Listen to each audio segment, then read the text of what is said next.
Kendati harga emas perhiasan di Kota Palembang mengalami kenaikan, namun sejumlah warga tetap terlihat berbondong-bondong membeli emas.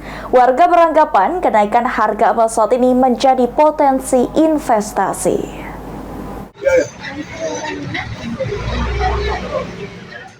Dalam seminggu terakhir, harga emas di Kota Palembang mengalami kenaikan cukup signifikan. Kendati begitu, sejumlah warga tetap berbondong-bondong membeli emas. Salah satu warga, Fendi, mengatakan meski harga emas naik, tetapi tetap memilih membeli emas karena momen ini dinilai baik untuk melakukan investasi. Pak, bagaimana Pak tanggapan Bapak terhadap naiknya harga emas ini Pak? Ya, senanglah, beruntunglah kita. Soalnya kan kita beli emas tempari kan memang kebutuhan untuk nyimpan kan. Jadi kalau sewaktu kita perlu dijual. Berarti investasi ya? Iya.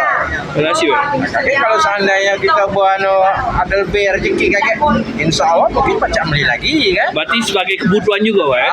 Benar, kebutuhan untuk hari-hari. Itulah guna kita punya simpanan kan.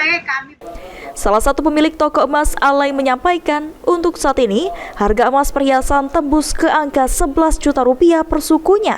Padahal 3 hari sebelumnya masih di angka 10.800.000 rupiah per suku. Sementara logam mulia saat ini dibanderol 2,2 juta rupiah per gram. Untuk harga emas saat ini berapa kok per sukunya? Untuk emas saat ini 11 juta. 11 juta Pak? Iya. Itu per suku. Per suku. Untuk masalah harga hantamnya kok? Masalah antam tuh sekarang lagi kosong dari pabriknya.